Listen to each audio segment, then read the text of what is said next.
आज इस पावन अवसर पे, क्योंकि भीम आर्मी का स्थापना दिवस भी है, 8 साल पहले आज ही के दिन हमारे माननीय राष्ट्रीय अध्यक्ष और तमाम हमारे सिपाहियों ने यह ऐलान किया था कि भीम आर्मी भारत एकता मिशन के नाम के संगठन के जरिए हम इस देश में मनुवाद ब्राह्मणवाद की जड़ें काट देंगे। जो कारवा 71 से चला, आज वो कारवा सैलाब के रूप में दिल्ली की सड़कों पे है।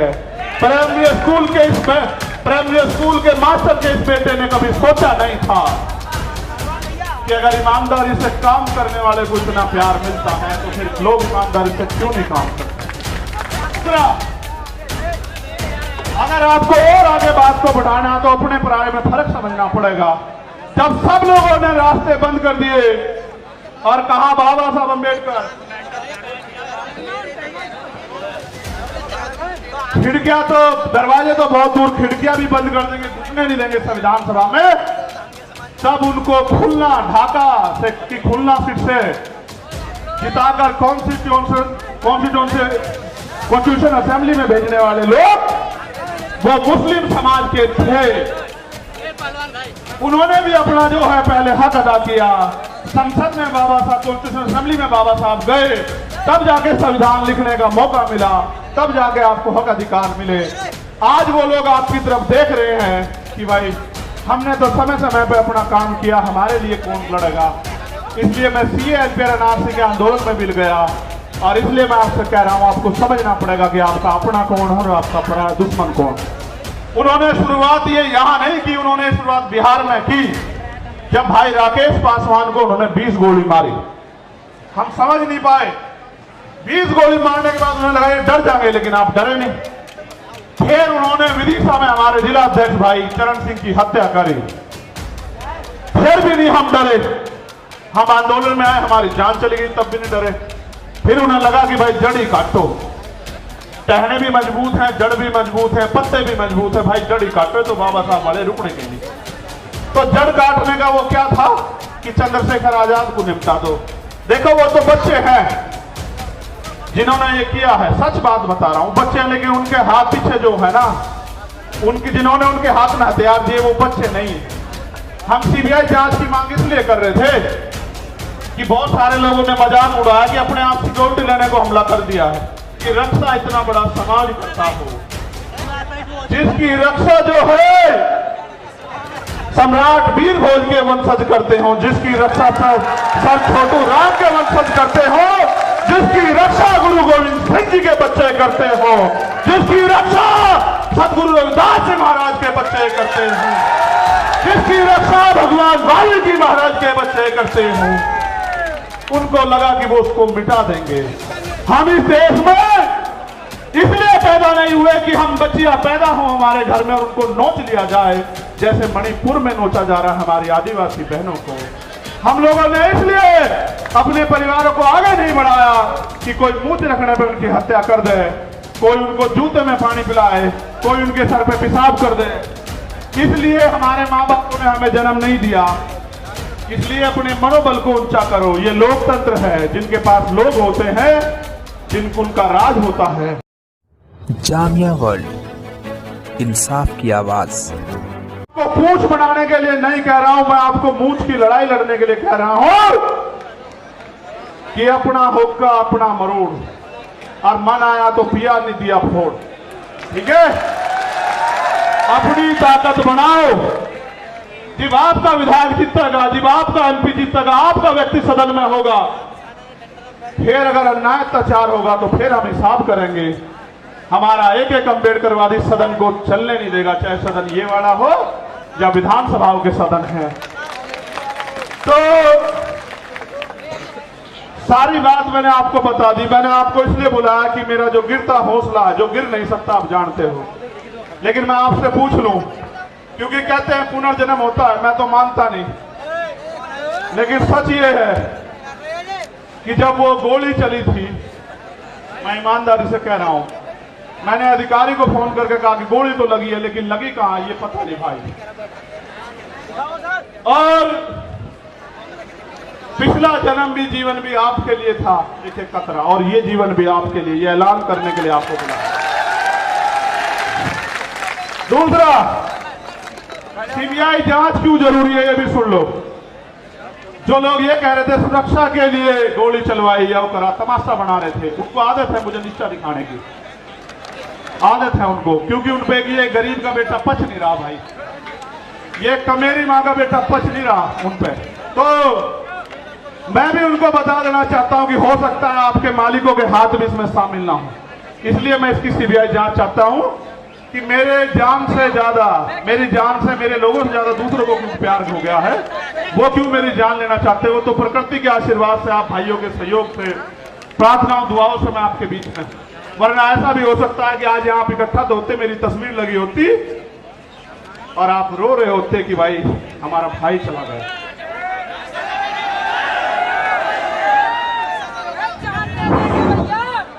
मैं जानता हूं कैसे कैसे उधार पैसे लेकर आए होंगे, और आने जाने के बाद जब खबर आएगी कि आप तक कोई और मुसीबत ना पड़ जाए, लेकिन जब आप अपनी जगह से नहीं हिलते तो फिर मेरे साथ कोई मुसीबत आ जाए मुझे भी हिलने का मेरा मन नहीं करता।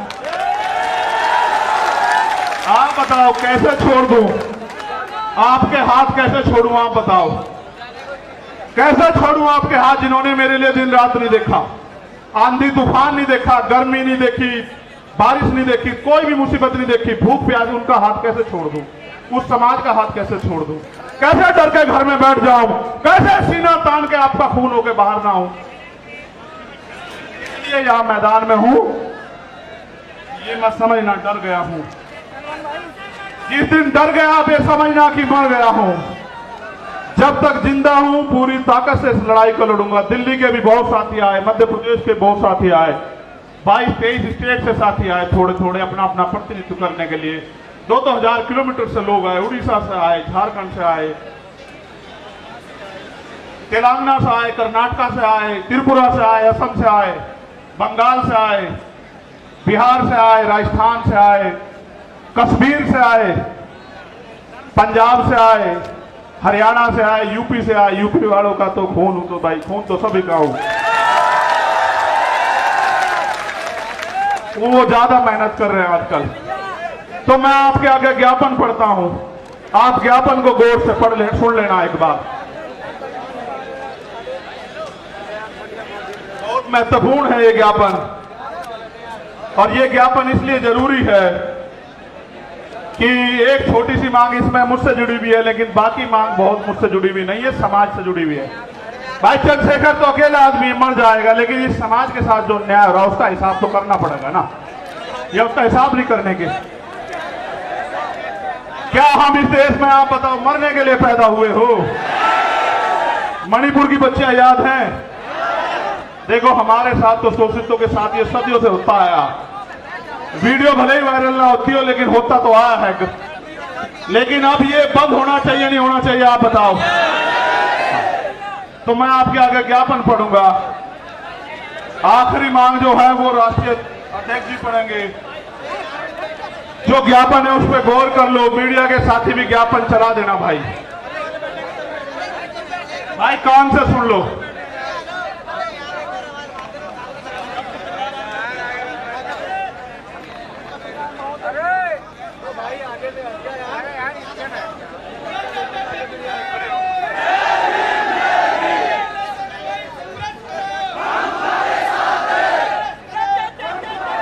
बाचू बोलो, ये गौर सुनो। जय भीम के नारे तो बहुत दिन तक लगा रहे, ये सुनो, इसी में है सब कुछ। निवेदन करना राष्ट्रपति जी के नाम ज्ञापन है, क्योंकि प्रधानमंत्री जी तो उम्मीद खत्म हो गई है। प्रधानमंत्री जी तो उनका भी नहीं लड़ पा रहे लड़ाई जिनको सरकार बनाए। भाई बैठ जाओ। अरे मैं तुम्हें नेता बनाना चाहता हूं, तुम पत्रकार बनना चाह रहे हो, फोटोग्राफर बनना चाह रहे हो, बैठो यार, क्या कर रहे हो कमाल, बैठ जाओ यार, ये कोई बात ठीक नहीं। इतनी बार मैंने कभी नहीं कहा आज तक, समय आज तक का रिकॉर्ड है, मैंने इतनी बार कभी निवेदन नहीं किया। आप जानते हो नहीं जानते हो? सुनो मेरी बात पे गौर करो, अब मत बोलो बस कोई भी। निवेदन करना है कि स्वतंत्र भारत के संविधान में समस्त नागरिकों को समानता, स्वतंत्रता और न्याय हेतु मौलिक अधिकार प्रदान किए गए हैं। साथ ही सदियों से हक वंचित वर्गों, विशेष रूप से जाति जनजाति के लोगों के अधिकारों की सुरक्षा व इनके विकास के लिए संविधान में विशेष प्रावधान किए गए। हमारा संविधान समाज के कमजोर वर्गों SC, ST, OBC, माइनॉरिटी के कल्याण हेतु प्रतिबद्ध है। यथा संविधान अनुच्छेद 38 के तहत अनुसूचित जाति जनजाति राष्ट्रीय आयोग का गठन किया गया है। यह अवगत कराना है कि सदियों से SC, ST समुदाय के लोग सामंतवादी और घृणित जातिवादी क्रूर मनवादी मानसिकता का शिकार बनाए जा रहे हैं। हाल ही में मध्य प्रदेश में एक आदिवासी समुदाय के व्यक्ति का सर के सिर के ऊपर अपर कास्ट के व्यक्ति द्वारा पेशाब करना आधुनिक भारत की क्रूर मानसिकता को दर्शाता है। इसी प्रकार पिछले कुछ वर्षों में देश के राज्यों में समाज के इन कमजोर वर्गों के लिए चैलेंज करके सुनिश्चित हत्याएं की जा रही हैं, जिसमें प्रमुख घटनाएं हैं शोधार्थी छात्र रोहित वेमुला की हत्या, वरिष्ठ पत्रकार गौरी लंकेर की हत्या, मनीषा वाल्मीकि की हत्या, जितेंद्र मेघवाल की हत्या, इंद्र मेघवाल की हत्या, रमन वाल्मीकि की हत्या, भाई आकाश गुजर की हत्या जो उत्तर प्रदेश पुलिस द्वारा गोली मारकर की गई।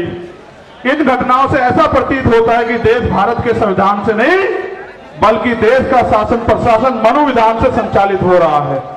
समाज के कमजोर वर्गों के खिलाफ आए दिन सुनियोजित हिंसा, हत्याओं तथा मॉब लिंचिंग घटनाओं का ग्राफ लगातार बढ़ता जा रहा है। NCRB की रिपोर्ट इसका सरकारी सबूत है।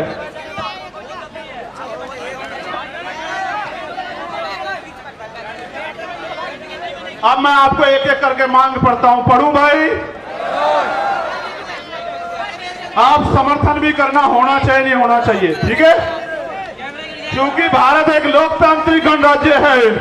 हमारा बुद्धिजीवी समाज भी सुने कि हम अपने लिए लड़ रहे हैं या समाज के लिए लड़ रहे हैं। हम आपकी वोट से बने वो नेता नहीं जो राज्यसभा, विधानसभा, लोकसभा में तलवे चाट रहे RSS और भारतीय जनता पार्टी के। हम आपका खून है, कल भी लड़ रहे थे, आज भी लड़ रहे और हमेशा सड़कों पर लड़ते रहेंगे। क्योंकि भारत एक लोकतांत्रिक गणराज्य है। देश में 85% लोग SC, ST, OBC व अल्पसंख्यक समुदाय के हैं, जबकि हायर जुडिशरी अर्थात सुप्रीम कोर्ट व हाई कोर्ट में इन वर्गों का समुचित प्रतिनिधित्व नहीं है। इसके लिए इन वर्गों के जजों की समानुपातिक आरक्षण के तहत नियुक्ति सुनिश्चित की जाए। और इसका एक उदाहरण बता देता हूं। यूपी HDS में पिछले 10 साल में दलित समाज का एक भी बच्चा भर्ती नहीं हुआ। आप चेक करा लेना। उन्होंने एक षड्यंत्र कर रखा है। हम उनको हरा देते हैं कंपटीशन में, इंटरव्यू में वो हमें हरा देते हैं। उन्होंने कहा इंटरव्यू में 80 नंबर नहीं आएंगे तो भाई कामयाब नहीं मानने जाएगा। 70 से 79 देकर हमारे लोगों को निकाल देते। आप देखो लोकतांत्रिक भारत में एक जज नहीं बना पिछले 10 साल में। आप इस बात को समझो कितनी बड़ी साजिश है। पिछड़े वर्ग के भी 2-4 बड़े होंगे। ये बात आपको इसलिए बता रहा हूं कि आपके नेता जिनको आपने वोट से बनाया उनको दिखाई नहीं देता भाई। जब आपका जज ही नहीं होगा तो फिर 10 लाख का जुर्माना तो लगेगा भाई, या नहीं? फिर संविधान के अनुच्छेद दूसरी मांग है, ये होनी चाहिए नहीं होनी चाहिए? पहले वाली संविधान के अनुच्छेद 38 के तहत गठित राष्ट्रीय अनुसूचित जाति जनजाति आयोग को एक संवैधानिक संस्था है। इस आयोग को प्रत्येक राज्य में गठन हो, जिसके अध्यक्ष सेवानिवृत्त हाईकोर्ट के जज हो। इस प्रकार जिला स्तर पर आयोग का गठन किया जाए तथा भारत के प्रत्येक जिले में SC, ST executive exclusive special court की स्थापना की जाए, जो केवल SC, ST एक्ट में दर्ज केसों की सुनवाई करे और आयोग उनकी निगरानी करे। और इसलिए मैंने कहा कि बिहार वालों को भी अपने यहां आयोग बना देना चाहिए, ठीक है? ये होना चाहिए नहीं होना चाहिए? ठीक है, बहुत अच्छे। SC, ST एट्रोसिटी एक्ट 1989 के उपबंध 4 के तहत जिला स्तर पर जिलाधिकारी की संस्तुति में जांच प्रक्रिया की निगरानी हेतु वरिष्ठ अधिवक्ताओं की कमेटी का गठन किया जाए तथा SC, ST समुदाय के जघन्य अपराधों जिसमें कम से कम 7 वर्ष की सजा हो, पीड़ित परिवार को आर्थिक सहायता राशि कम से कम जो भी 8,25,000 रुपए मिलती है 50 लाख रुपए की जाए, पीड़ित परिवार के एक सदस्य को सरकारी नौकरी दी जाए। बताओ सहमत हो या नहीं सहमत हो? भाई मंच के लोग हाथ नहीं उठा रहे हो तो हम एक तरफ हो गए। चलो आगे बढ़ो।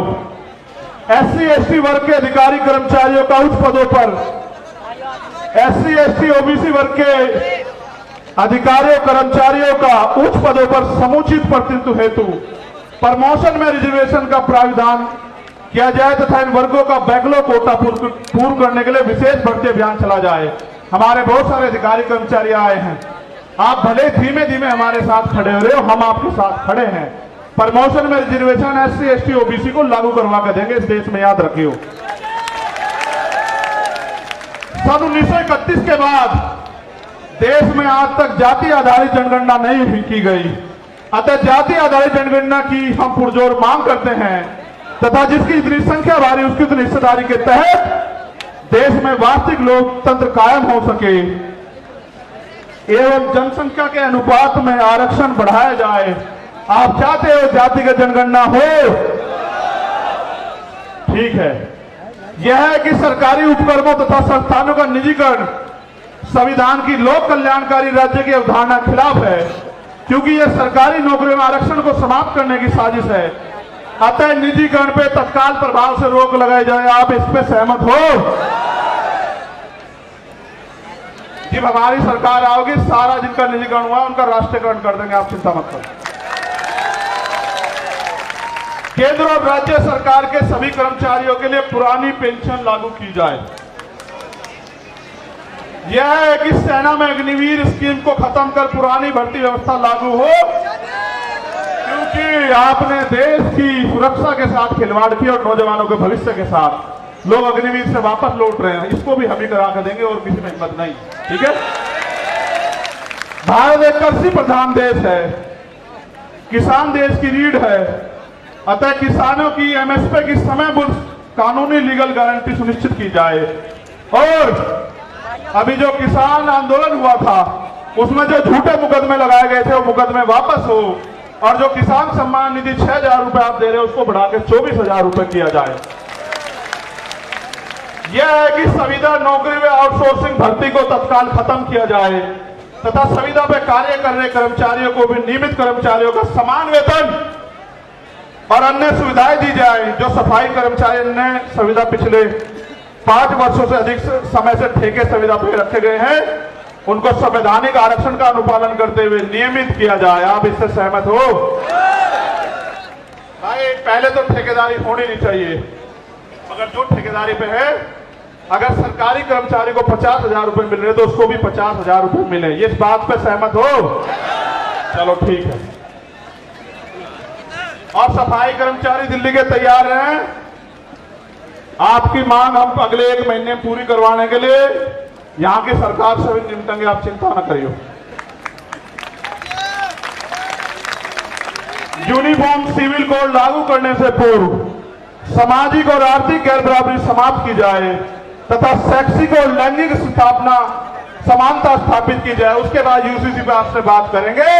अगर आप अल्पसंख्यकों के विरोध में कोई भी कानून लाओगे हम उसका ड्राफ्ट पढ़ेंगे, आपकी ईंट से ईंट बजा देंगे सरकार के लोगों, इस बात को याद रखना। और भाई आखिरी मांग ये है, मैंने कहा था राष्ट्रीय अध्यक्ष जी पढ़ देंगे, मैं मांग बता देता हूं कि इस घटना की CBI जांच हो और सुरक्षा तो भाई समाज ही करेगा, थारे मांगने दे देने वाले तो है नहीं। लेकिन बड़ी बात यह है, ये समझना पड़ेगा कि देश के जब सरकार के नेताओं को सुरक्षा मिल सकती है तो हमारे नेताओं को भी सुरक्षा मिलनी चाहिए। सरकार आती जाती रहती है, हम भी टैक्स देते हैं, आप भी टैक्स देते हो, हमारी संख्या ज्यादा, हमारा टैक्स ज्यादा है, फिर सुरक्षा आपको क्यों? आपकी तो सरकार है, आप पे कौन गोली चला रहा है? गोली तो हम दलित पिछड़े अल्पसंख्यकों की छाती से निकल के जा रही है। इसलिए सुरक्षा की जाए। मुख्यमंत्री जी उत्तर प्रदेश को मैं कहना चाहता हूं, अगर वो संत है और अगर वो न्याय की बात करते हैं, कानून के राज की बात करते हैं तो वो वहां से पैरवी करें।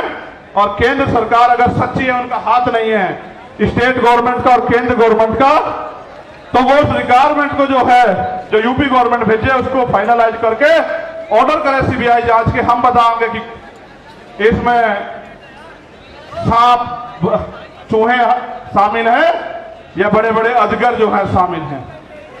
आपको पता है पहलवानों के मामले में न्याय कैसे हुआ, आपने देखा। आपको याद है पहलवानों का समर्थन भी हमारे साथ है। और यहां मणिपुर की कुछ बेटियां भी बैठी है, वो मिलना चाहती है, मैं उनको भी सुनूंगा। और हमारी बहन प्रतिभा जी वो भी यहाँ आई हुई हैं, जो पूर्व विधायक है नवलगढ़ से, उनका भी धन्यवाद। बहुत सारे साथी जिनके नाम छूट गए, यहाँ ओम प्रकाश रहेगर हमारे छोटे भाई की सिस्टर,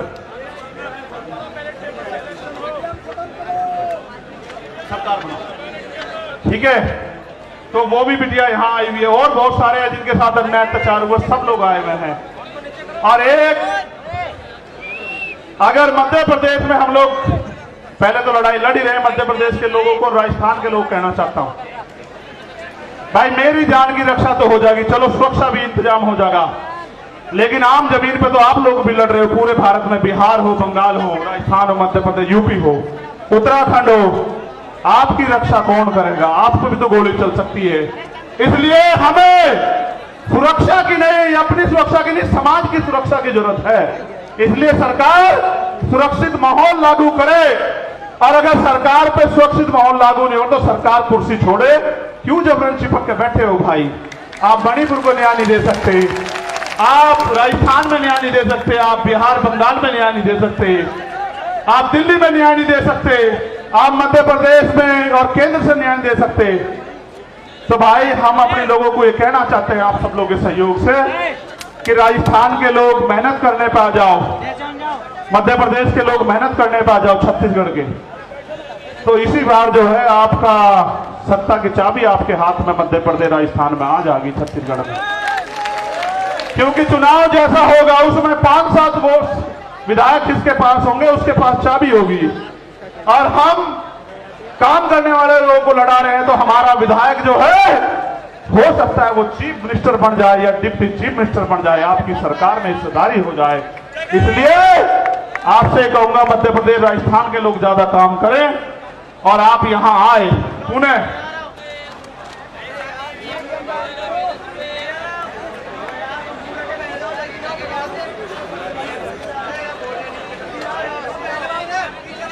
देखो भाई, हाँ ईवीएम के खिलाफ भी ये कह रहे हैं, मैंने गाने में वो संदेश दे दिया था कि ईवीएम का इलाज भी हम लोग करेंगे, हम ईवीएम के भी खिलाफ हैं।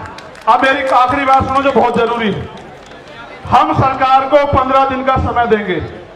अगर सरकार ने 15 दिन में हमारी बात नहीं मानी फिर हम पीसी करके अपनी आगे की योजना के बारे में बताएंगे। और मेरा तो मानना है कि पूरे देश में हम जन जागरण करके 22% शेड्यूल कास्ट और 52% पिछड़े वर्ग के लोगों को और अल्पसंख्यक लोगों को जो है इकट्ठा करने काम करेंगे और उनको दो दुश्मन की पहचान करवाएंगे। और हमारा प्रयास ये रहेगा कि बहुजन समाज राज करे, उनके साथ अन्याय होना बंद हो। अब अगर आपके यहां वो यात्रा आएगी तो आप लोग मेहनत करोगे नहीं करोगे बताओ? अगर दोबारा बुलाऊंगा आओगे नहीं आओगे? कभी सोचो पिछली बार हम चले गए, इस बार और चले जाएंगे। बहुत बहुत धन्यवाद। एक आखिरी मेरा ये अल्टीमेटम है देश के प्रधानमंत्री को, मेरी बात को गौर से सुन लेना। मीडिया के जरिए प्रधानमंत्री तक चला जाए, इंटेलिजेंस के जरिए। अगर मणिपुर का अन्याय नहीं रुका और मणिपुर के मुख्यमंत्री को नहीं हटाया गया और वहां कानून का राज स्थापित नहीं किया गया तो बहुत जल्द मैं जंतर मंतर पे अनिश्चितकालीन मणिपुर के लिए बैठूंगा। क्योंकि मैं सब कुछ बर्दाश्त कर सकता हूं, लेकिन बाबा साहब अम्बेडकर ने कहा कि किसी भी देश की तरक्की का पैमाना और देश की महिलाएं हैं और हम प्रथम रंगते भारतीय हैं। अगर मणिपुर की बेटियों के साथ अन्याय होगा तो हम मुंह छिपा के घर में नहीं बैठेंगे। इसी जंतर मंतर पे मैं चाहता आपको रामलीला मैदान भी बुला लेता, पता है इसलिए बुलाया कि जंतर मंतर का इतिहास है। आपने 21 मई को मुझे ताकत दी और ये वो धरती है जहां पहलवान बेटियों पे लाठियां चलाई गई। उस दिन मैं नहीं था कि जख्म का हिसाब करने के लिए मैंने आप लोगों को यहां बुलाया। बहुत बहुत धन्यवाद। जय भीम, जय भारत, जय मंडल, जय जोहर, जय संविधान। हमारी एकता जिंदाबाद। एक रिक्वेस्ट, जैसे आराम से आए वैसे ही जाना जैसे आराम से आए आप, वैसे ही जाना। आपकी जान कीमती है मेरे लिए बहुत।